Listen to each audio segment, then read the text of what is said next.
The Addiction Podcast, Point of No Return, sponsored by Narconon Ojai. Hello. Welcome to the Addiction Podcast, Point of No Return. My name is Joni Siegel, and I am the host for this podcast. My husband, Steve Siegel, is the producer. Just a reminder to please subscribe to our podcast wherever you listen to podcasts, and also please check out our YouTube channel and subscribe to our YouTube channel. It's going to help people find us. Today's episode is a repeat interview with someone who is doing amazing things in the area of recovery. We had him on the podcast about almost a year and a half ago. His name is Wes Geer, and Wes is a successful rock star, literally a rock star. He founded the rock band HedPE, and he toured with the band KORN. Now, Wes's history with drugs and alcohol started when he was a teenager, and by 2003, he was addicted to methamphetamine, alcohol, and pot. He left HedPE in 2003 for a change in his lifestyle, claiming he would have died if he'd continued his lifestyle at the time, which included the abuse of drugs and alcohol. He made immediate changes, he attended rehab, and he continues to live a health-oriented and active lifestyle, which includes participation in activities such as yoga, meditation, scuba diving, and running. In 2012, he founded Rock to Recovery, which is a nonprofit organization that allows recovering addicts, victims of abuse, and troubled teens to express themselves through song. Rock to Recovery also works with wounded warriors, helping our most valuable citizens, our veterans. Let's chat with Wes Geer. Wes, thank you so much for being on the podcast today. I'm excited to have you back. Excited to be back. Now, I know that you've already kind of shared this with us, so you don't know, I mean, you can give us more like a quick and dirty, but just give us your background in terms of your drug history, how you got involved in drugs and how that progressed.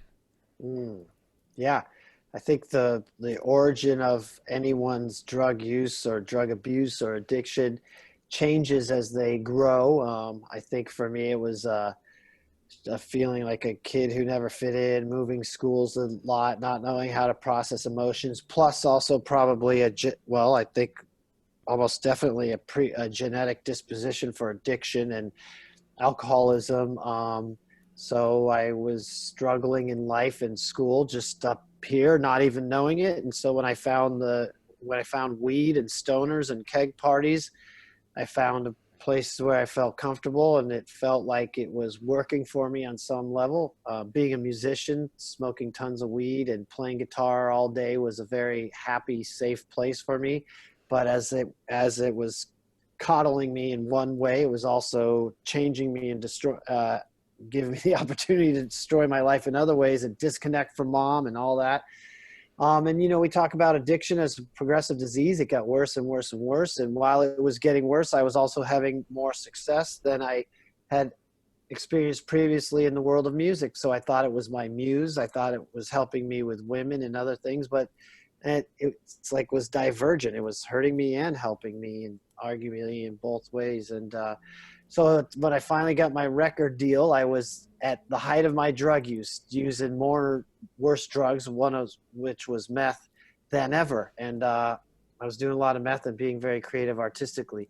So I got the record deal, toured around the world, and quit the hard drugs. And then my drinking went way up. But, when you're trying to define what is alcoholism, what is addiction, I was like many of us, as I shall say, trying to prove I had it under control. And so when you change from one thing to the other, you're like, see, I'm doing better now, see? And it's like, no, you're not.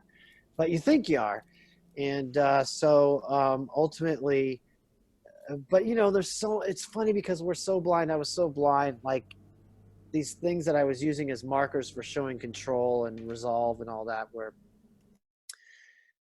were small in comparison to all the other stuff that was going on, which is what we know is that like addiction and is attached to a big mental health issue. And it was attached to me to like SLA stuff like sex and love addiction, which isn't just like, for people listening, it isn't just like it wasn't like I was getting 5 screens of porn going. It wasn't that, but it was seeking women to make myself feel better in lieu of connecting with men in quality relationships. So it was like, it didn't even matter if I was doing anything sexually. It was like, I just had to have her next to me with that bottle of whiskey. But I didn't know that. And I wouldn't have told that story long ago.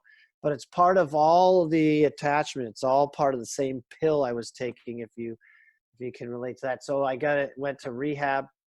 And that's where I was introduced to his 12-step program. I didn't want anything to do with the 12-step program. I just thought meth and heroin was my problem.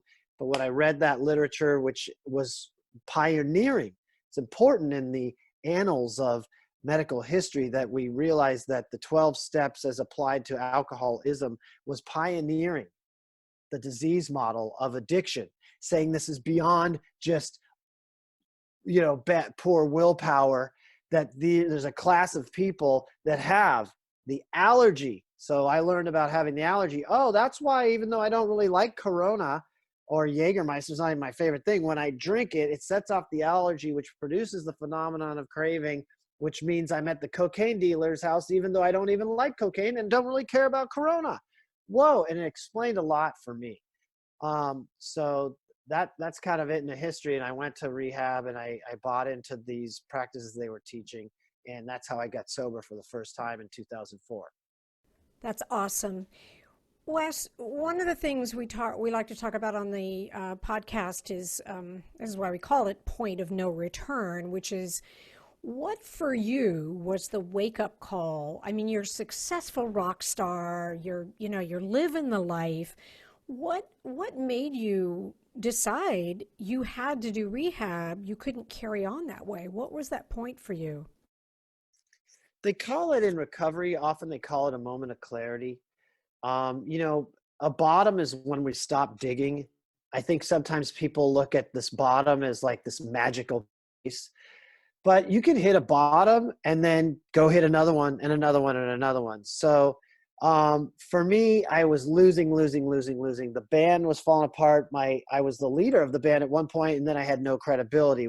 It used to be when I opened my mouth, they're like, okay, yeah, Wes, what is it? And then it turned into like, we don't even want to hear a word you have to say, dude.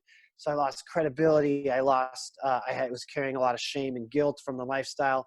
I lost the band. And this was HedPR, right? That's the band? HedPE, yeah. HedPE, sorry. Yeah, no worries. And we sold, about 1 million records and we're on MTV and all these kind of things. So I lost the band and I was working with my brother, which was a great job. But at that point I had lost my soul, not just because I had a day job, but just, it was a crushing blow. So then he fired me. So the short answer is loss. Loss is what had me get there. But when I told him, you know what, I quit these drugs before.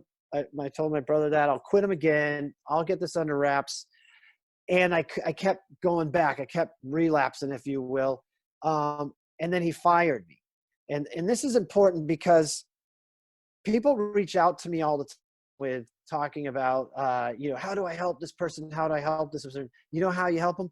Don't help them. Tell them you're done helping them. Tell them you're out. Tell them you're cut off. Because as long as if my brother was like, I know you're struggling, let me give you $5,000 and get you on your feet, that would have killed me. So he fired me and he said, and he doesn't know much. He's just a smart enough guy. He's like, you know what? You're done. You're fired. You're out of here. If you go get help, maybe you can get your job back. I don't know. No guarantees there. But if you're going to keep doing what you're doing, I'm done with you. And he told my family that.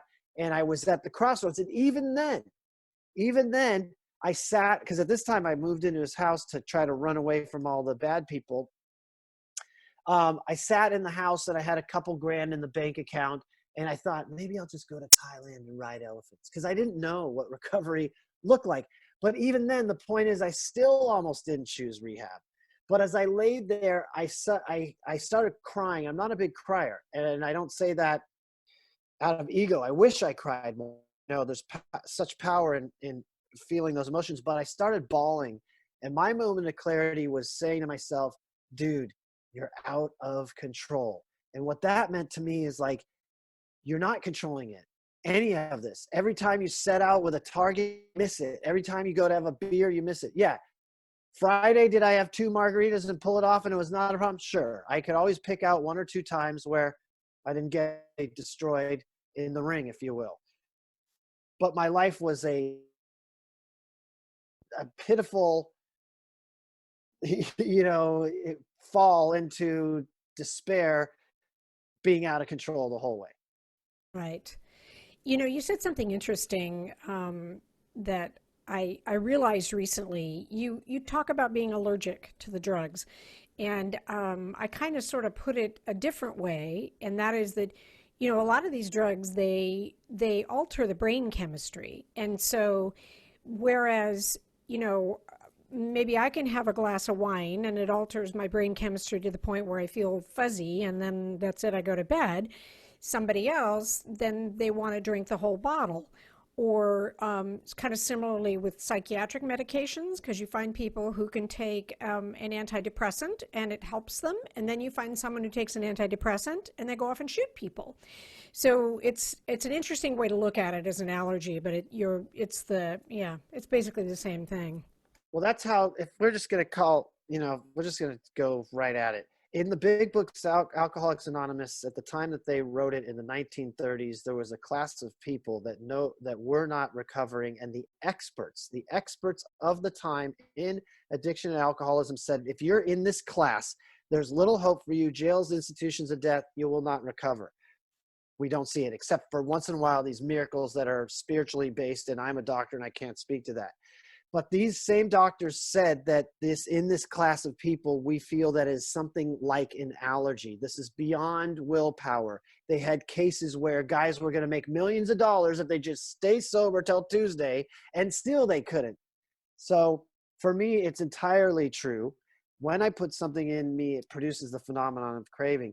And I think this is a very important part that's really left out of the speak of addiction, because I think in my dream, I would hope that it would be embraced entirely by the medical and recovery, actually by the world, because I'm telling you, there's plenty of proof to this fact.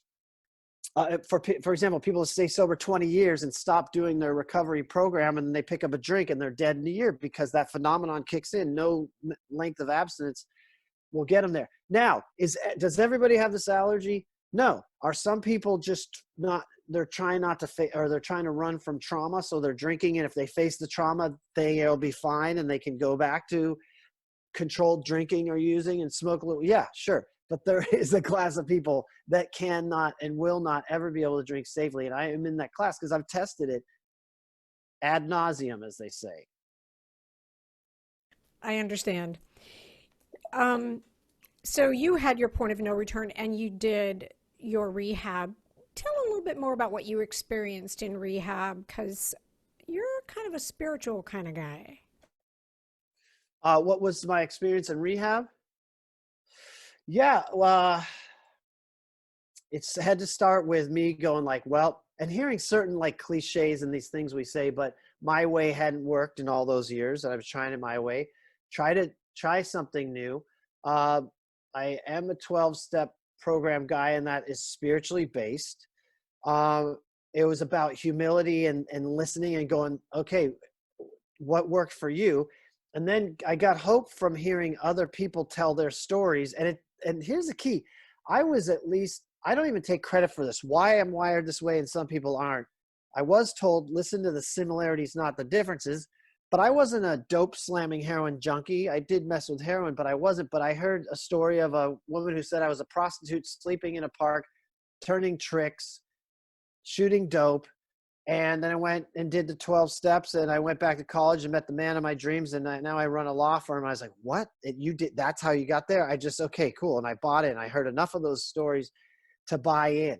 And that's what rehab was like. It was like realizing that how many times in my life am I going to get a time out from life where all I got to worry about is me, and what the heck has been giving me such a hard time my whole life. So I was very open to listening and trying to absorb any practices or information I could to get this transformation they said that was available to me. I think that's great. And I think that's also advice that our listeners can take if they're listening, in that, when you go to 12-step meetings, or even when you listen to the podcast, listen to what the similarities are. If you have a loved one who's addicted, there's going to be some similarities there. And, rather than saying, oh, well, mine's very different, look at the similarities and see if that's something that you can relate to. I think that's important.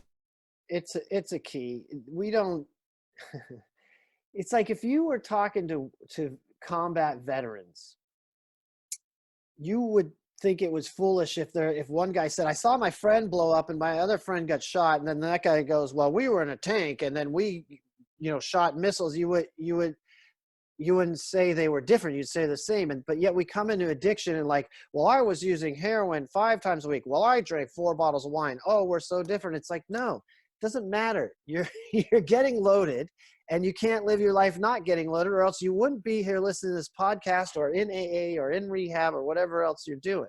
You got a problem, and you're getting loaded one way or another. Exactly. Yeah. Wes, how did music figure into your recovery? I know it's a huge part of what you do now, and it's been a huge part of your life all along, but how did it figure into your recovery? When you're new in recovery, we are self-medicating. I had been self-medicating my whole life. And even the days where I thought I wasn't getting loaded, there was always a little something, a beer or some weed or something. So to live an entirely sober life, you're like a raw nerve, like when your tooth cracks off before you get the crown. You're feeling everything. And so in that rehab, I brought my guitar with me. And it's funny, as an artist, when I was out there you're on this endless journey to find the cool new chord or the new sound or whatever. It has to be different. You're just I was coming at it from that angle. When I got into rehab, my guitar became like just this pill of relief where I could just strum a D chord. And I never was a big fan of the D chord, just for whatever reason. It was too cheesy and normal for me. But in rehab, it was hitting me. And so being raw and feeling its impact, I was really tuned into that and really kind of, wow, okay. And I was in a rehab with 22 dudes, and I think it's fair to say that anybody in rehab is full of shame and guilt and insecurities. So it's kind of like, that guy's cool. Screw that guy. He's a weirdo. I'm not even talking to that guy. That guy's my homie. There's a lot of clickiness. But when I would play guitar on our breaks, the walls would be broke down. We'd all come together, and guys would start dancing and laughing, and we'd do these silly country songs. And I really noticed the power in that. Just to transform a room. And this wasn't a hit song. This wasn't a great song. This was me barely twanging on a crappy acoustic, some silly little rhythm, and noticing how it could transform a room. You are listening to the Addiction Podcast, Point of No Return. For more information on the podcast, or to reach out if you have a story you would like to share with us, go to our Facebook page by the same name, or you can email us at theaddictionpodcast@yahoo.com, or go to our website, theaddictionpodcast.com, or call us at 727-314-7080. And please remember to subscribe to our podcast wherever you listen to podcasts and give us a 5-star review. For more information on our sponsor, Narconon Ojai, visit their website at narcononojai.org. That's NARCONONOJAI.org, or call 1-866-231-5924. That's 1-866-231-5924. Sometimes, the hardest thing about getting someone into recovery is getting them to agree to treatment. Bobby Newman, a certified drug counselor with 30 years experience and an over 85% success rate as an interventionist, has created a series of 12 videos that you can use right now to learn every step to get your loved one to agree to treatment. Call 1-833-918-0008 today and say the word podcast to get a 10% discount. Or go to newmaninterventions.com and type in the word podcast for a 10% discount. This service comes with a free 1-hour consultation with Bobby.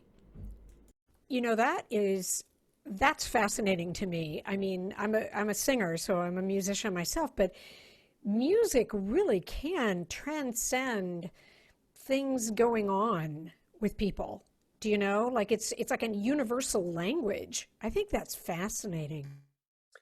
It's fascinating, and I think I dream that we'll really use music more and understand it better. That's kind of the goal of rock recovery in part, anyhow.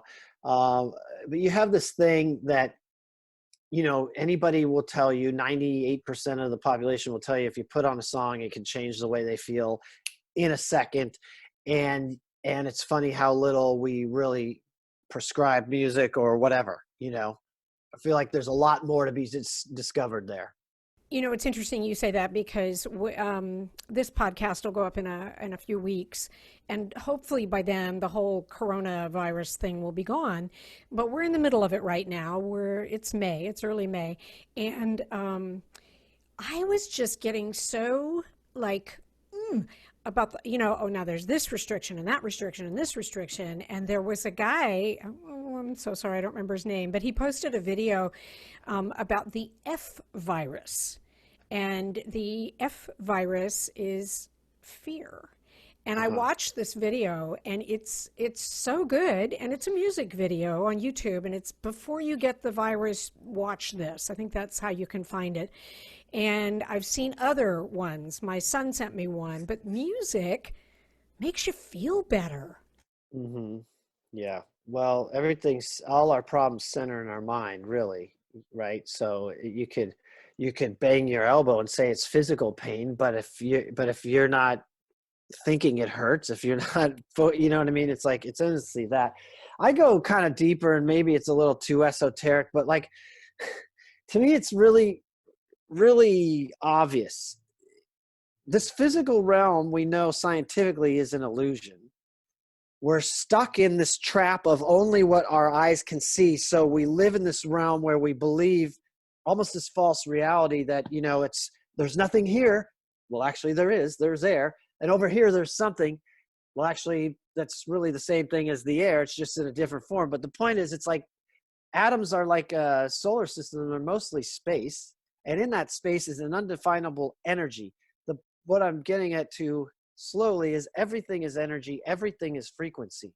So the fact that we get so moved energetically, emotionally, physically by beautiful melodies is not that far-fetched to me. What is love? It's an energy. What is a song? It's an energy. What does a hug do? It makes you feel energy. What is the sun? It's shooting energy. It's like it just seems pretty obvious to me. There's definitely something to be said. I agree with everything that you're saying. You started Rock to Recovery in 2012, so it's 2020 now. You've been doing it for 8 years. Tell me some stories that you've experienced with Rock to Recovery, and tell me what you've seen. So, it's fun to tell the rock to recovery story as I'm like this virtuous guy, but it's not. It came out of desperation and wanting to work and not knowing where I should go and praying and meditating in the universe. If I'm a sober guy and I need to be sober, or else I'm going to die, and I'm a musician, seems like that's who I am. How do I help people and make a living? That was really the prayer, if you will, that helped me break through. And so I didn't come to this as a music therapist or somebody who is super deeply schooled in the concepts of music and therapy and all that, just out of desperation, try to bring music into treatment centers. And I started an addiction. And so the point I'm trying to make is that I was really ignorant to the effect and so much of the information. And one of the early experiences I had, which it's this guy, Mr. Pink, was one of the first sessions I ever did in a rehab. And mind you, I'm going to go write, the idea of rock recovery is I'm going to write songs with non-musicians and take 12 dudes or 12 women, whatever, however many people it is, and get them to all sing and play a song we wrote together in an hour. So you can imagine, it's like, how the heck are you going to do that, dude? Well, in one of the first sessions, this guy came in late. He was a heroin junkie and he was dope sick. And for people who don't know what that's like, it's like the worst flu ever, except you can't sleep and you lose control and defecate yourself and pee on yourself. And you're just in this purgatory hell, depending on how dope sick you are. It can go on for days, if not weeks. So he came in, he's like, yeah, I'm going to die. You know, I don't even want to live. And he had suicidal ideation. And, you know, like I said, he's dope sick. And why am I in this stupid music group? I'm in this rehab trying to save my life. And you got guitars in here. What's the point of all this? I was like, I get it. I've been in rehab just like you. And here's what we're doing and why we're going to do it. And I got him to buy in. And then he heard the lyrics. You know, they were they were his story because we're all singing from that place. And I took this little pink shaker. This is why we call him Mr. Pink. It looks like a little egg. And I just go, okay, we're writing the song. The verse goes this long, then we stop and we come in for the chorus. And here's how you shake the shaker. And within a few minutes, he was out of his chair, shaking the shaker, dancing around. Wait, how long does the chorus go? Okay, so 3 times and then come back in. Okay, got it. And this guy never played anything in his life. And by the end, he was like, you could come here next week, aren't you? Oh, this is great. Oh my God. And I was like, wait, how you feel? I feel great. So wait, you played a shaker and it changed how you feel physically and mentally. And what they love, you know, because science and especially the people who are paying the insurance companies, they got to quantify everything. They call it measures of wellness. So he changed from suicidal ideation to having hope and belief and happiness, you know, and my that was a goodness. power experience. Just shaking. Shaking a shaker. Yeah. So, you know, to go a little more into that, the thing is that when we listen to music, it engages half our brain. When we play music, it engages our whole brain. So it's exponentially more impactful to our brain and body chemistry, our physical body and everything. So you don't have to be playing Chopin to access that. You don't have to be on the piano. When you're engaged physically, emotionally, and mentally, it's all encompassing. And that's what we experience in Rock to Recovery. I give somebody a couple notes, they're playing a guitar. Well, to them, that is Beethoven. That's as much as they can do. You know what I mean? They're at the peak of their abilities. So, Wow. magical. I'm just so impressed with what you do in Rock to Recovery. How many people work with you now in Rock to Recovery? How many people, and where do you cover in the US? I know you're in California, but how far reaching is Rock to Recovery?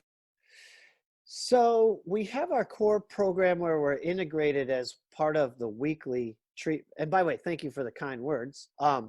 We're integrated as part of the weekly treatment curriculum of over 100 treatment programs. And so that core part of our work that we do is we're up in Portland and all through California, from NorCal, San Francisco, all the way down to the Mexican border, basically. And then we also are in Nashville. I feel like I'm missing something, Nashville. And then we have a contract with the Department of Defense, and they fly us around to different Air Force bases. And we started going internationally with them. So we work internationally with the Air Force Wounded Warriors. We work with the Navy. And so we're all over. We're worldwide. Well, and the wounded warriors and the veterans, I know I said this the last time we talked. My dad was 32 and a half years in the Air Force. My brother put 20 years in the Army.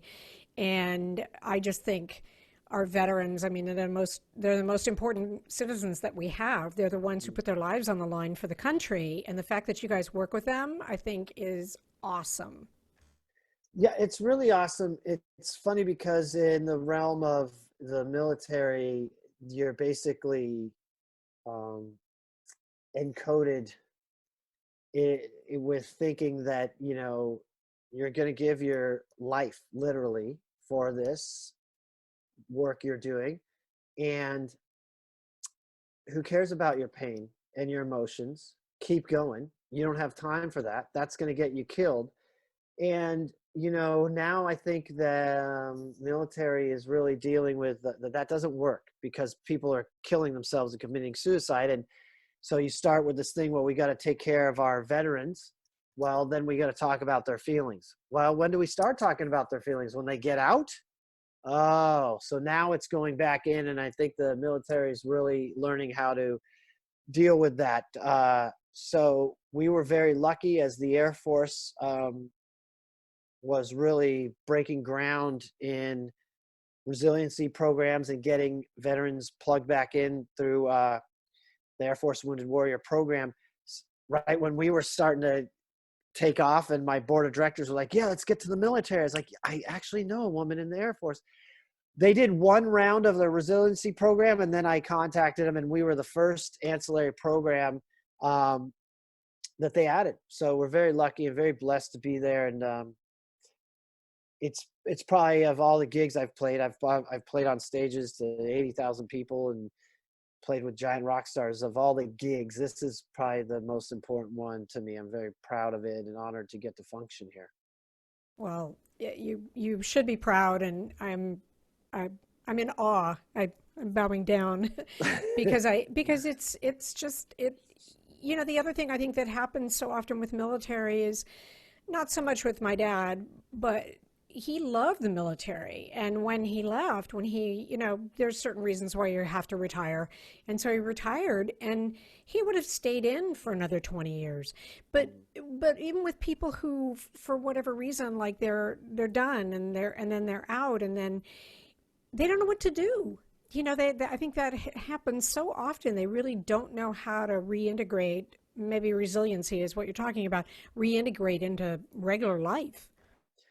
Yeah, so we as civilians all know what it is with our family and our dear friends. And when you go in the military, obviously I haven't been in the military. This is what I've picked up and learned, is that that's your family. Those are the people that you will live and die for. And when you leave the military, and often a lot of times they have to leave before they want to, it can be a very rough life. Not only do they lose their career and what was, in my opinion, like almost, what's the word? Well, like I said before, encoded, that this is who you are and what you do. Well, Like now a you mission. can't do and be your mission in life. Now you can't do and be who you are and what you do, and you've lost your family. So go back to that small town with the damage, with the emotional stuff, and have who you are be stripped and not know what to do with yourself. And it's a very, very tough place. Yep. And with skills that may not even work in that small town.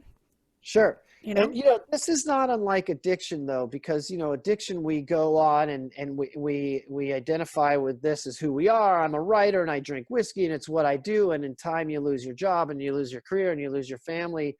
And we have the whiskey or whatever it is, the drugs, and we lose everything. And then when we go to get sober, we lost the last piece of our family, which is the thing that was getting us loaded, because that's like your best friend.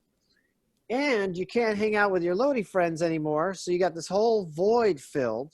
And so that's why, for me, I'm such a big fan of, the 12-step programs, because why the F should I do this alone when there's rooms and rooms and rooms of people just like me or similar to me who get me when I speak and talk of my struggles, when they talk to others, we're on that same level, and who've overcome their problems. Like it's like getting support from another cancer survivor who goes, yeah, I know what it's like to have breast cancer. Yeah, let me support you. Oh, you good, you get it. Why would you want to go it alone? That's the insane thing to me. That's a good point. We had a gentleman, a young man, call us from the middle of nowhere in Wyoming, and the only real lifeline he had was this podcast. And so he and his wife started a support group so that they could, get together with other people who had a similar thing going on. Mm-hmm. Wes, if someone wants to reach Rock to Recovery, how can they do that? It's very easy. There's this thing called the interwebs, and we're on all the social media. We, it's a registered trademark, Rock2TO Recovery. We're on Instagram and Facebook and Twitter and all the places, and got a website. So we're easy to find. I'm easy to find too. Wes Geer, WESGEER. I'm all up on the social medias, so way too many hours a day. So if you DM me, I probably will respond. Awesome.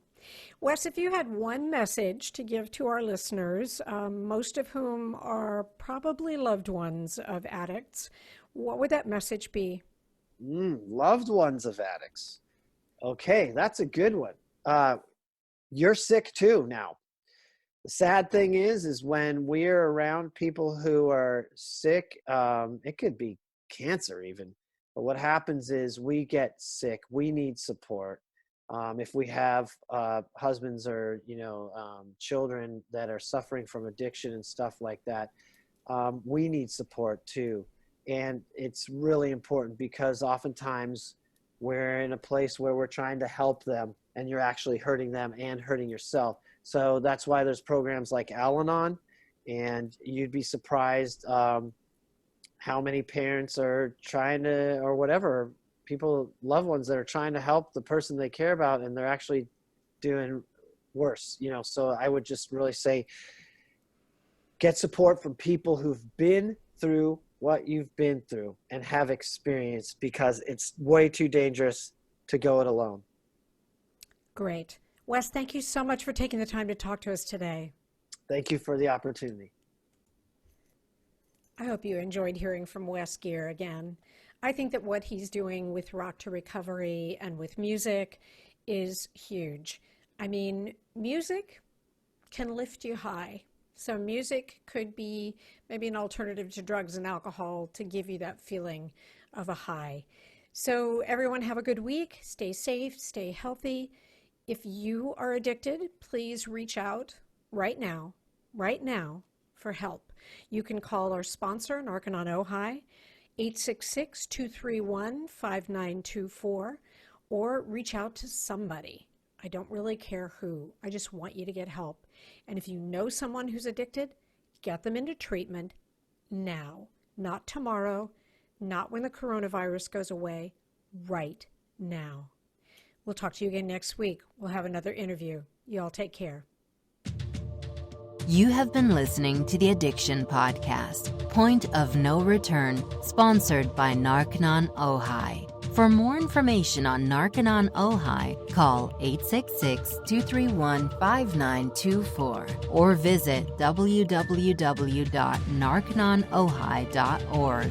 Narconon is a non-12-step rehabilitation program based on the works of L. Ron Hubbard.